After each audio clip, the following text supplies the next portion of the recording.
Henry Marsh inspecionou sua cabana em Montana, observando uma quantidade considerável de carne estragada pendurada nas vigas do teto. A carne de veado havia adquirido um tom esverdeado em alguns pontos, e as porções de alce estavam cobertas por mofo branco. Esse crescimento havia se espalhado como geada pelas superfícies. 3 meses de caça, cura e preparação meticulosa foram arruinados em menos de 2 semanas devido a uma onda de calor imprevista. A solução que Henry desenterrou durante sua busca urgente alteraria fundamentalmente as práticas de armazenamento de alimentos para pioneiros, caçadores e colonos por toda a fronteira ocidental. Esse impacto duraria pelas 5 décadas seguintes. Antes de nos aprofundarmos em como Henry resolveu um dos desafios mais perigosos da fronteira, por favor, compartilhe sua localização nos comentários, especialmente se você estiver cativado. Por avanços de sobrevivência negligenciados que remodelaram a história, clique no botão de inscrição, já que a narrativa de amanhã apresenta um método tão simples que você vai se perguntar por que não foi concebido antes. Em 1839, o comércio de peles nas Montanhas Rochosas havia atingido seu auge. E subsequentemente diminuído, ainda assim, as montanhas continuavam a atrair indivíduos dispostos a arriscar tudo, em busca de autonomia e ganho financeiro.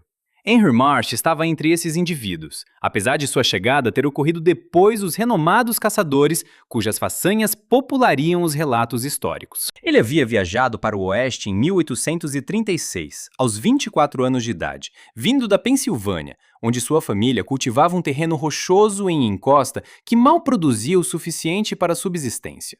As montanhas apresentavam uma oportunidade que a fazenda esgotada de seu pai nunca poderia oferecer: a perspectiva de verdadeira riqueza.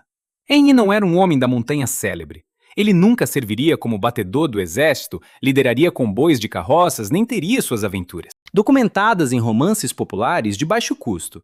Ele era capaz, meticuloso e suficientemente sortudo para evitar os infortúnios e confrontos que ceifaram inúmeras outras vidas. Ele prendia castores sempre que eram encontráveis, caçava alces e veados por sua carne e peles, e trocava suas mercadorias nos encontros anuais, onde caçadores de peles se encontravam com comboios de suprimentos vindos de St. Louis. Ele ganhava o suficiente para subsistir e acumular uma pequena quantia anualmente. Suas aspirações eram humildes: acumular capital suficiente para eventualmente estabelecer um rancho modesto. Talvez no território de Oregon, onde a terra era praticamente gratuita para aqueles dispostos a cultivá-la. Sua moradia estava situada na parte sudoeste de Montana, perto da confluência de 2 riachos sem nome que desaguavam no rio Ruby. O local era isolado, mesmo pelos critérios das regiões montanhosas, o que convinha a Henry admiravelmente. Um número reduzido de caçadores implicava menor rivalidade por caça e menos disputas por terra. Esse isolamento também tornava Henry completamente autossuficiente. Se alguma desgraça ocorresse, não havia ninguém disponível para ajudá-lo. O posto comercial mais próximo ficava a 4 dias de viagem a cavalo para o Nordeste. Outros caçadores às vezes atravessavam as proximidades. No entanto, Henry podia passar até 6 semanas sem encontrar outra pessoa. Ele havia construído sua cabana durante o verão de 1837, empregando técnicas convencionais como toras entalhadas e preenchimento de lama. Uma porta simples de madeira, uma única janela pequena coberta com pergaminho oleado, e um telhado de casca que permitia a entrada de água durante chuvas intensas, mas geralmente repelia os elementos. A edificação era suficiente. Internamente, ele possuía uma lareira de pedra que ele mesmo havia construído, um beliche, uma mesa modesta, prateleiras para provisões e as vigas do teto de onde ele pendurava a carne, para curar e guardar. Esse arranjo era característico de caçadores solitários que residiam na natureza. A conservação de alimentos apresentava a Henry uma dificuldade incessante. Assim como para todos os pioneiros na natureza selvagem, sem a devida conservação, a carne estragaria em poucos dias em condições quentes, e os vegetais durariam apenas um período marginalmente mais longo. O período de cultivo nas montanhas de Montana era breve, durando aproximadamente 4 meses entre as últimas geadas. Consequentemente, durante 8 meses anualmente, o sustento de Henry dependia inteiramente de provisões que haviam sido conservadas. Ele empregou todas as técnicas de conservação familiares aos desbravadores. Ele defumava a carne em fogos de baixa intensidade, formando uma camada externa que inibia a proliferação bacteriana, e também aplicava quantidades substanciais de sal à carne. Este processo extraía a umidade essencial para a multiplicação bacteriana.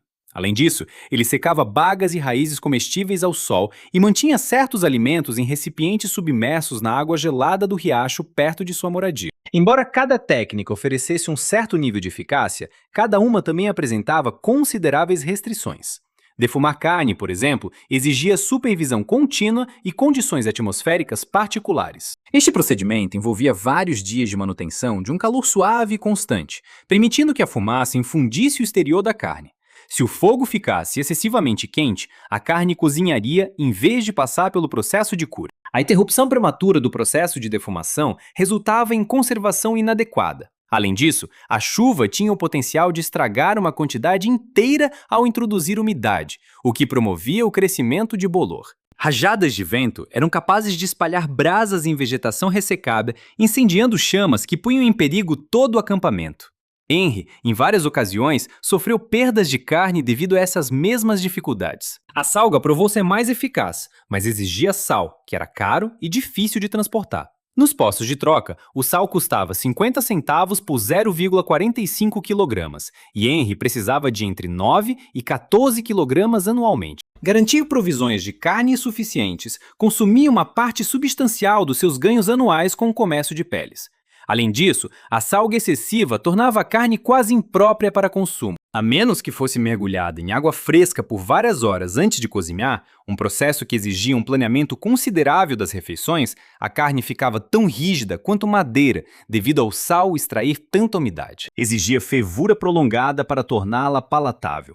A secagem provou ser eficaz para certos alimentos, mas exigia condições quentes e áridas e proteção contra insetos e outras criaturas. Moscas depositariam ovos em carne exposta a secar em poucos minutos, e as larvas resultantes poderiam contaminar uma quantidade inteira antes que Henry percebesse. Pássaros, esquilos e outras pequenas faunas eram propensos a roubar provisões secas se estas não fossem continuamente supervisionadas ou mantidas em recipientes herméticos. Além disso, a precipitação durante a fase de secagem necessitava de um recomeço completo. Num terreno montanhoso, os padrões climáticos eram notoriamente erráticos. Uma manhã brilhante podia rapidamente transformar-se numa tempestade de trovões à tarde, aniquilando vários dias de esforços preparatórios. Armazenar itens no riacho representava a técnica mais confiável de Henry, contudo, a sua eficácia era limitada a estações específicas. Durante a primavera e o início do verão, o degelo da neve mantinha a água do riacho a uma temperatura baixa. Isso era suficiente para retardar consideravelmente a deterioração. Henry havia construído uma modesta unidade de armazenamento submersa, moldando-a a partir de uma caixa de madeira pesada com pedras e imersa numa bacia profunda de água. A carne mantida neste armazenamento oculto permaneceria viável por uma semana ou mais durante os períodos de água mais fria. No entanto, em meados de julho, a temperatura do riacho subiu substancialmente. A água que estivera pouco acima de 0 graus Celsius em maio atingia temperaturas de 16 graus Celsius ou mais até o final do verão. A tais temperaturas, a carne submersa deteriorava-se quase tão rapidamente quanto a carne armazenada dentro da cabana. A onda de calor em julho de 1839 foi excepcionalmente severa. As temperaturas dentro da cabana de Henry subiram para bem mais de 30 graus Celsius por 12 dias consecutivos. O mercúrio subiu além dos 29 graus Celsius, e mesmo com as substanciais paredes de toras, a carne curada suspensa das vigas do seu teto, destinada a durar até o outono, começou a estragar rapidamente. O calor elevado acelerou a proliferação bacteriana, um processo que nem mesmo uma defumação extensa poderia deter.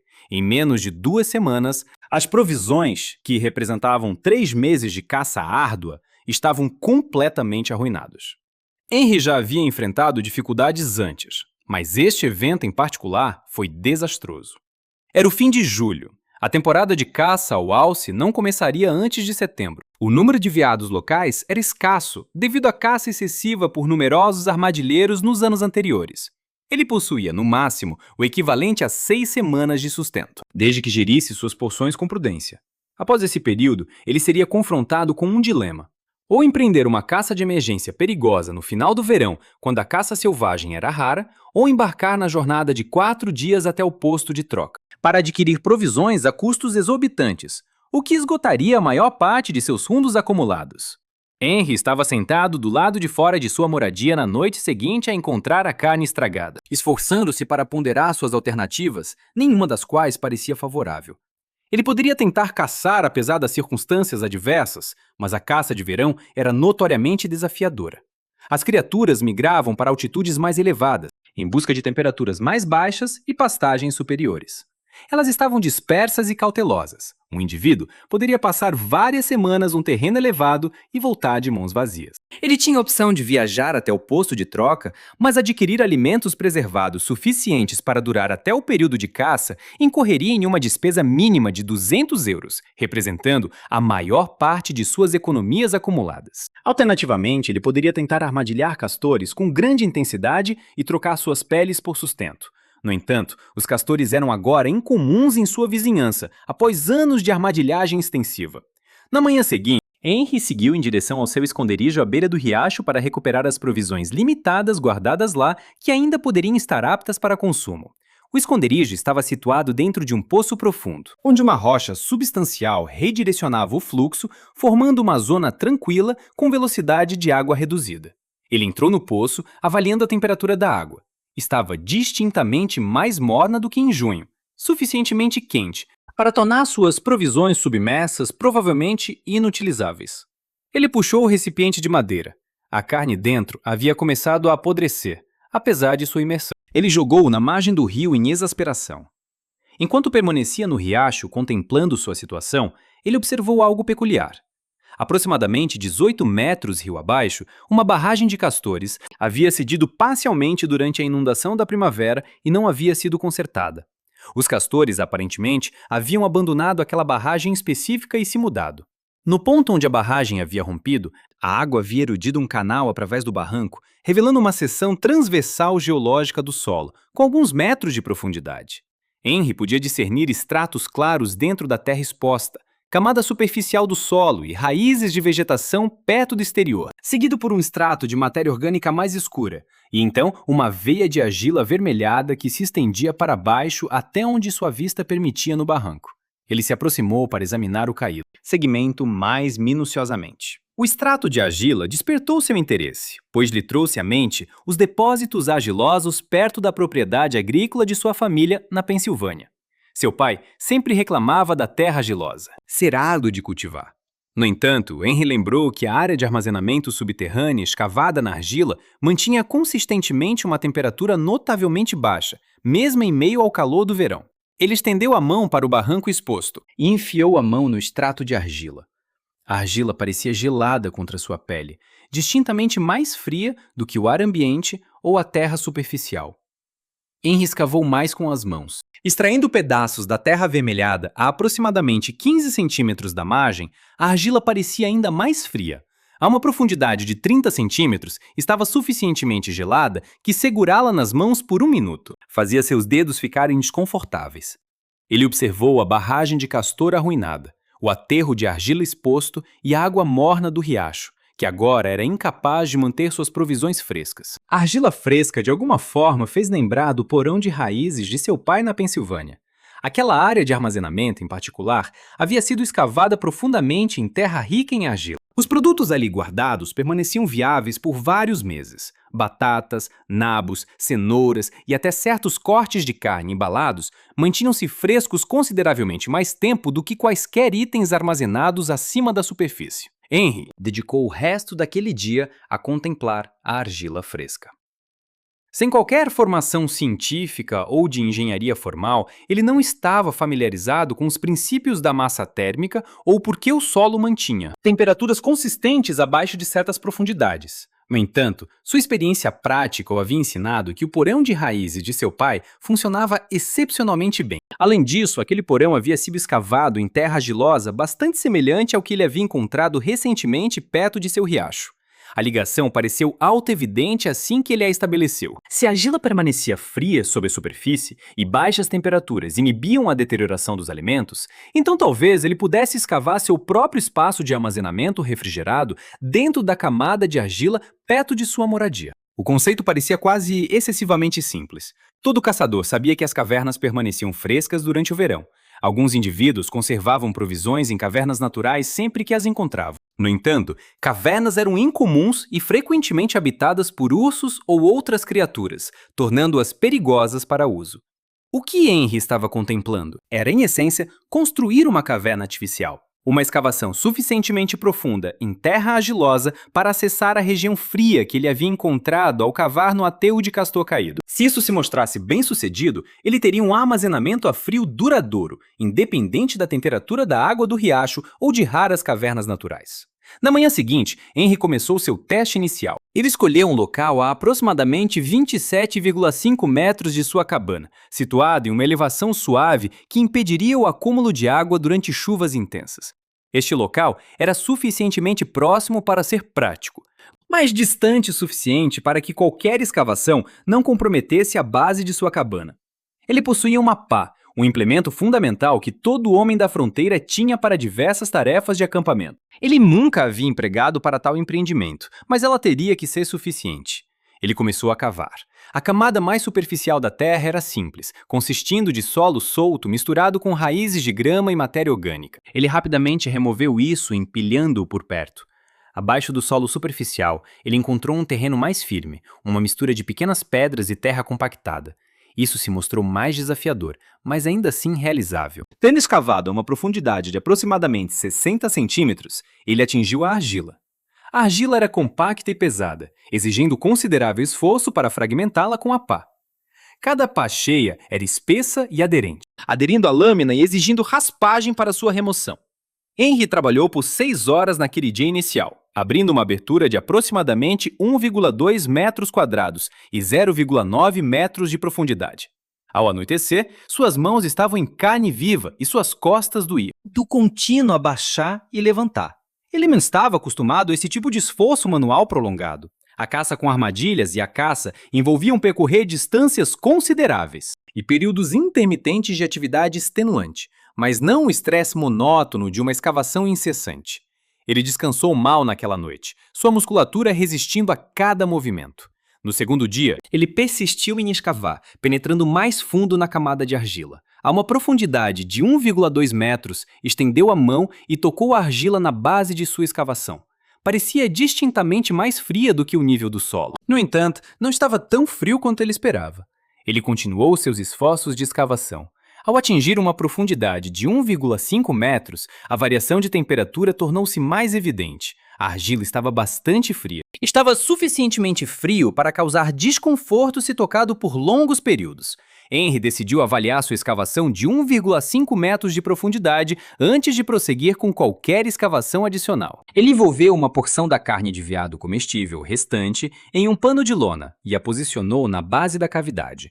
Posteriormente, ele selou o poço usando várias tábuas de madeira. Essas tábuas eram restos da construção de sua cabana. Ele então amontoou terra e relva sobre as tábuas para obstruir a radiação solar e isolar termicamente a abertura. A temperatura ambiente naquele dia em particular subiu para 33 graus Celsius. Após um dia inteiro, ele revelou o poço e recuperou a carne de veado embalada. A carne estava fresca ao toque e não apresentava sinais de deterioração. 2 dias depois, a carne permanecia em boas condições. Mesmo após 4 dias, ela se mantinha fresca, enquanto um corte equivalente armazenado dentro de sua moradia havia começado a exalar odor e mudar de cor. O teste produziu resultados promissores, mas não foi definitivo. 4 dias de preservação foi uma melhoria, mas Henry precisava de uma solução de armazenamento capaz de manter os alimentos frescos por semanas ou até meses, não apenas alguns dias. Ele teorizou que o problema decorria de sua escavação não ter profundidade suficiente. A argila, a 1,5 metros, era de fato mais fria que a superfície, mas ele especulou que a região de frio genuinamente constante poderia estar mais abaixo. Ele recomeçou a escavar, estendendo o poço para 1,8 metros. Posteriormente, ele atingiu 2,1 metros. Nesta profundidade, uma alteração notável ocorreu. A argila na base estava genuinamente gélida, tanto que permanecia na escavação por mais de um breve período. O fazia tremer, apesar do calor predominante do verão na superfície.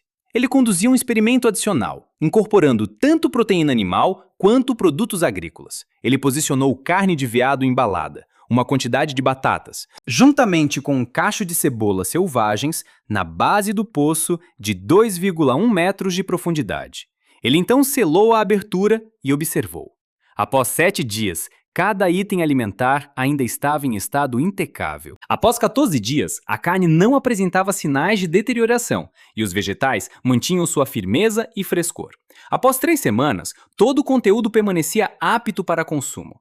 Henry havia identificado com sucesso a profundidade crucial. A 2,1 metros abaixo do solo, em terra argilosa, a temperatura permanecia constante, independentemente dos fatores ambientais externos. Ao longo do mês seguinte, Henry aprimorou sua metodologia através de testes contínuos. Ele verificou a importância da configuração da escavação.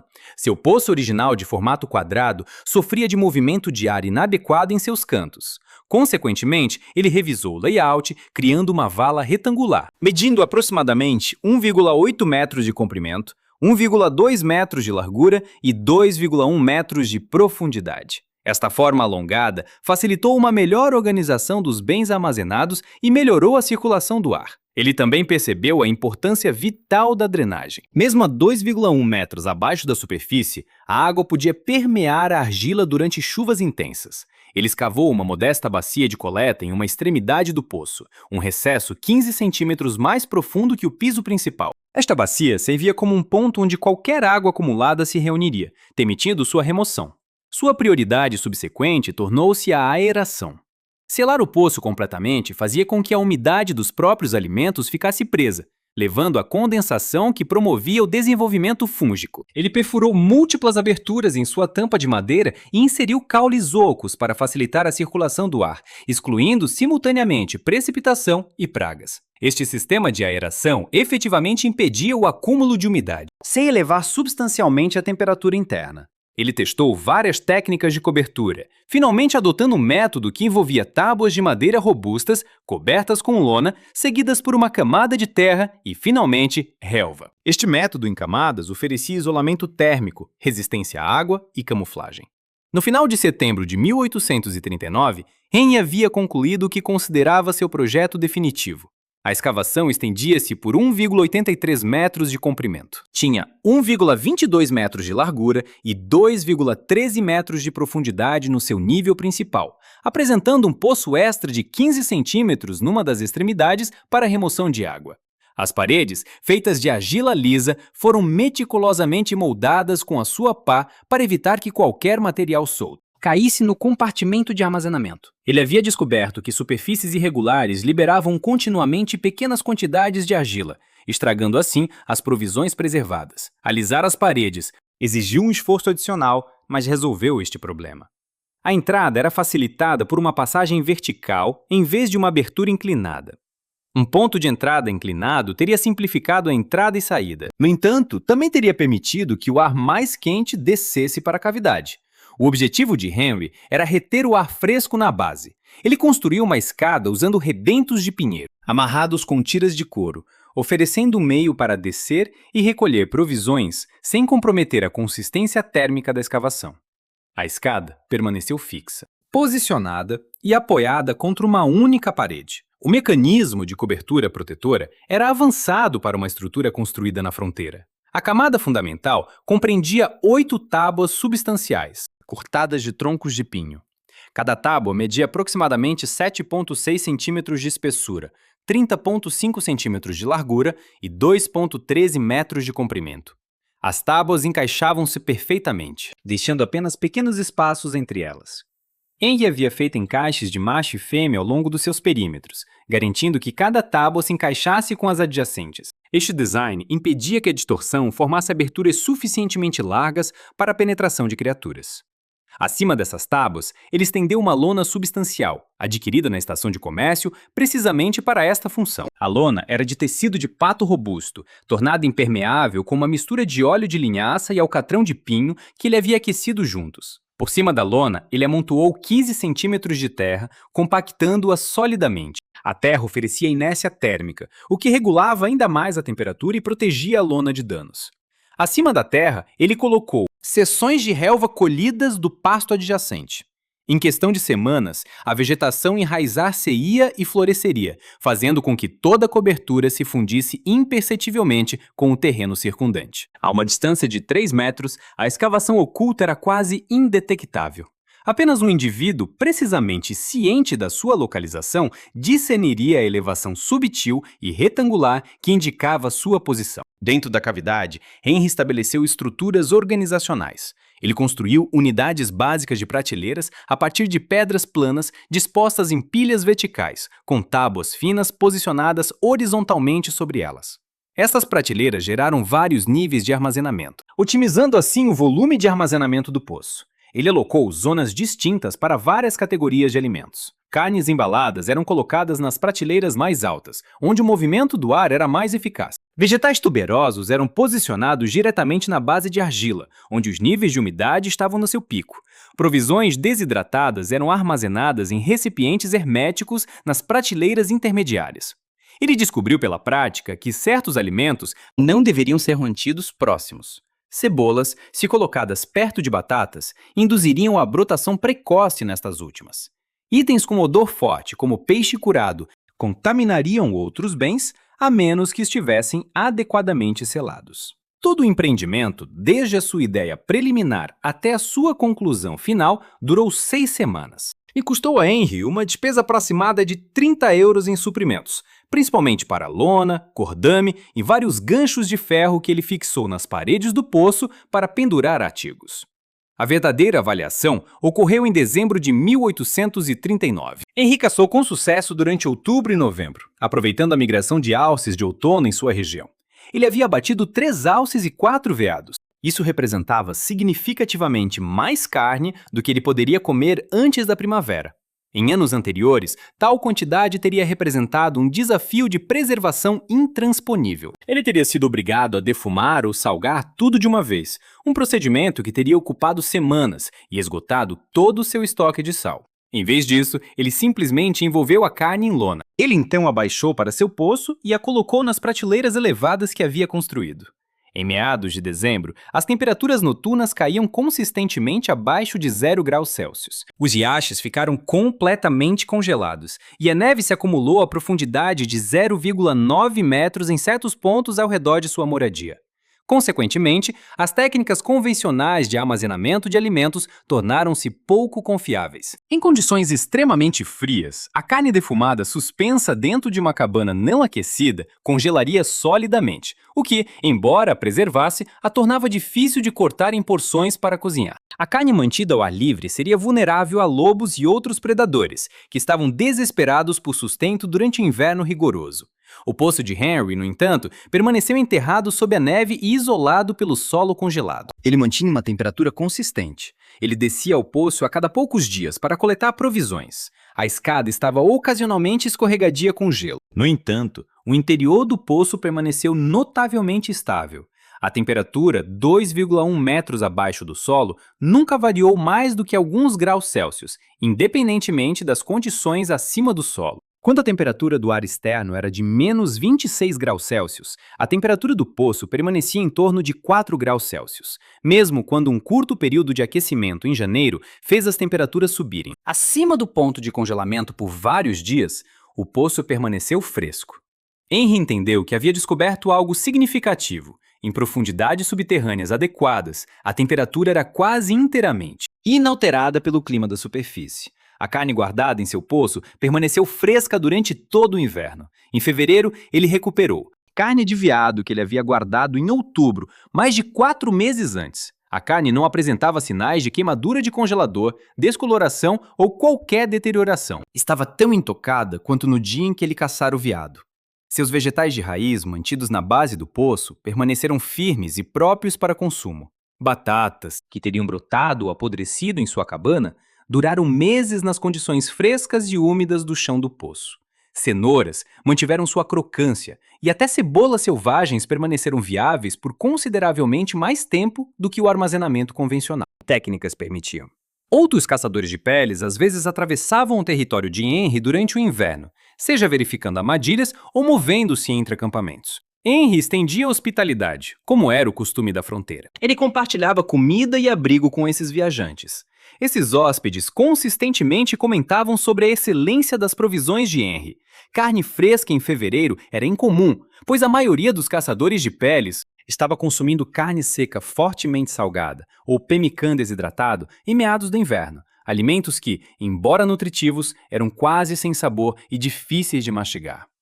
Henry ofereceu-lhes carne de veado, que era tenra e cheia de sabor, juntamente com vegetais que não haviam murchado ou estragado. Quando perguntaram como ele mantinha tais provisões, ele elucidou seu sistema de poço. Alguns expressaram dúvida, outros ficaram fascinados, e alguns pediram para inspecionar o poço em primeira mão. Henry prontamente os mostrou, detalhando as especificações de profundidade necessárias. A necessidade de solo argiloso e os métodos de cobertura que ele havia desenvolvido espalharam-se lentamente pela comunidade de caçadores dispersa, mas na primavera de 1840 já havia circulado. Vários caçadores que haviam visitado o acampamento de Henry durante os meses de inverno começaram a construir seus próprios poços de armazenamento, incluindo um caçador chamado Douglas Bennett. Operando aproximadamente 32 quilômetros ao norte da cabana de Henry, ele foi o primeiro.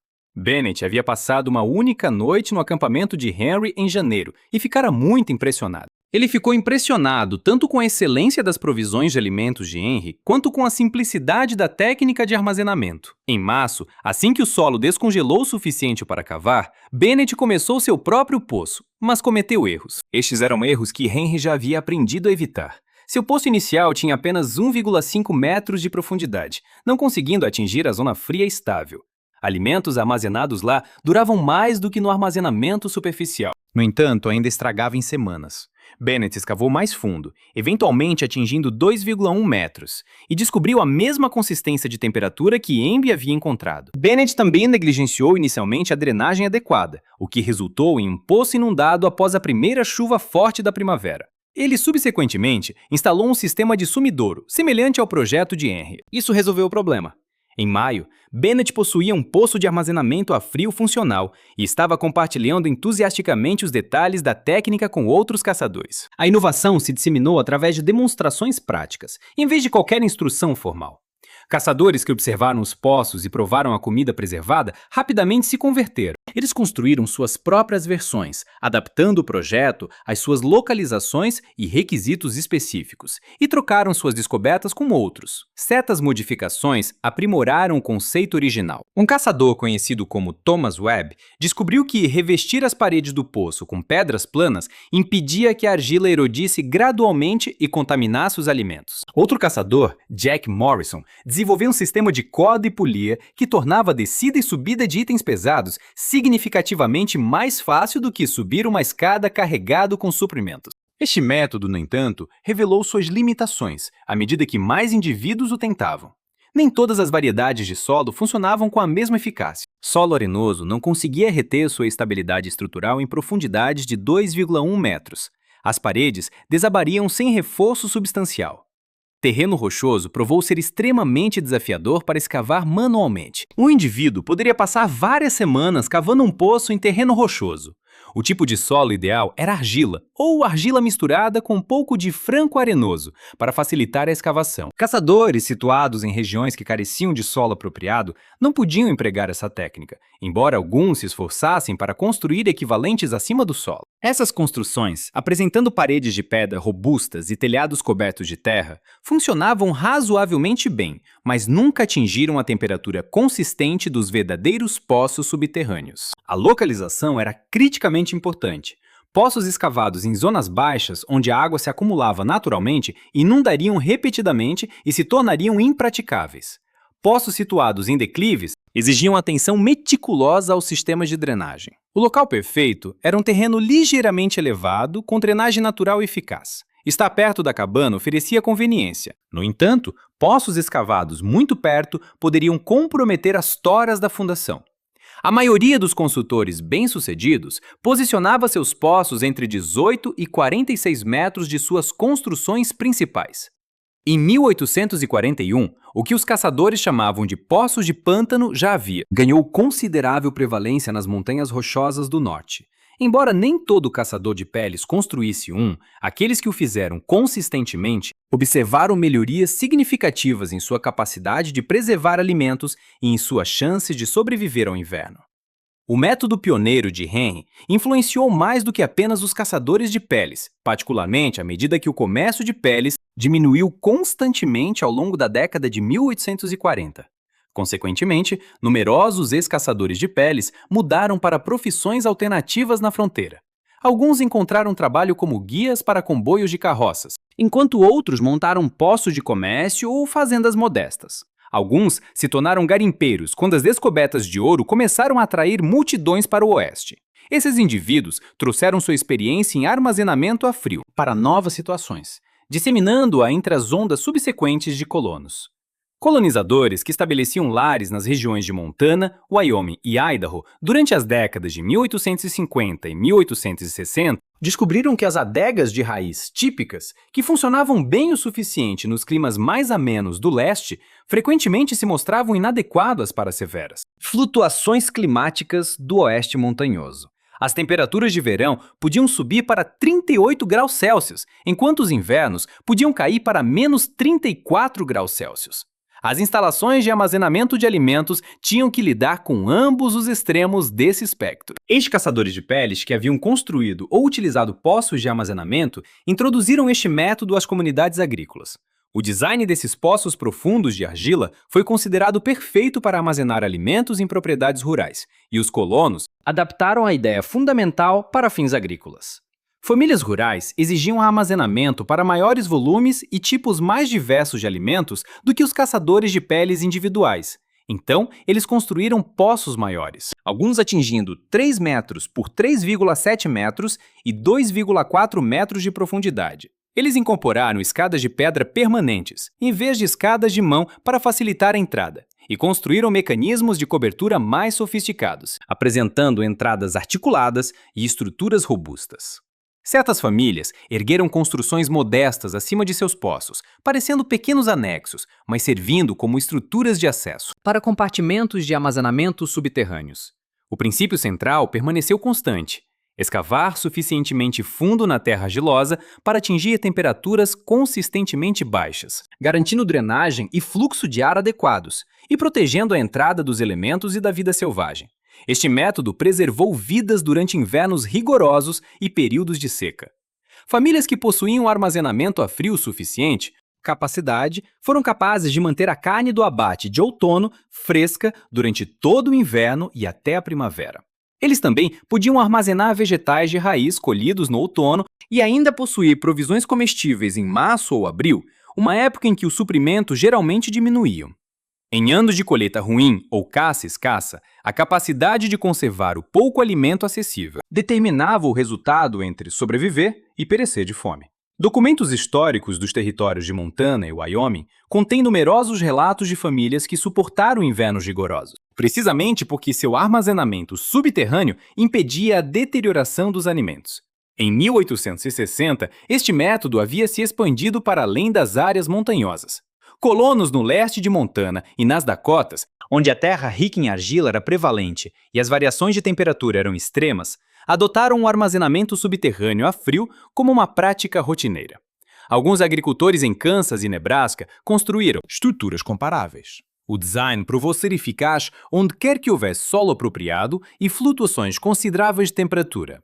As medidas precisas diferiam de acordo com as condições locais do solo e as necessidades domésticas. Contudo, o conceito fundamental de armazenamento profundo em argila permaneceu consistente em várias aplicações. O próprio Henry Marsh deixou as montanhas em 1844. Tendo acumulado fundos suficientes, ele adquiriu propriedades no território do Oregon para estabelecer o modesto rancho que há muito idealizava. Casou-se com Catherine Reynolds, uma viúva, em 1846. Nos 25 anos seguintes, dedicou-se à criação de gado e à educação de 4 filhos no Vale do Willamette. Após sua partida de Montana, Henry nunca mais construiu outro poço de armazenamento. O Vale do Willamette desfrutava de um clima temperado, tornando as adegas convencionais perfeitamente funcionais, e na época em que ele montou seu rancho, serviços comerciais de coleta de gelo estavam surgindo em áreas mais populosas. Ele raramente discutia seu tempo como caçador. Seus filhos sabiam que o pai havia residido nas montanhas antes de se estabelecer no Oregon, mas ele divulgava poucos detalhes. O método inovador que havia proliferado por toda a fronteira e preservado inúmeras vidas era meramente uma solução que ele concebeu para um problema prático. Ele não via justificativa para reivindicar crédito ou buscar reconhecimento. Catherine faleceu em 1868, após uma breve doença. Henry prosseguiu, supervisionando o rancho, auxiliado por seus 2 filhos, até que a artrite tornou o trabalho manual progressivamente desafiador. Ele vendeu o rancho em 1870 e mudou-se para Salem, Oregon, onde sua filha residia com sua família. Ele passou seus últimos anos com relativa tranquilidade, um indivíduo reservado que lia jornais, interagia com seus netos e ocasionalmente participava de reuniões da Igreja Metodista. Ele faleceu pacificamente enquanto dormia em março de 1872, aos 60 anos. Seu obituário no jornal de Sally o descreveu como um ex-fazendeiro e antigo morador das montanhas. Não havia menção a escavações de armazenamento a frio ou métodos de preservação de alimentos nas montanhas de Montana, das quais Henry havia partido quase 3 décadas antes.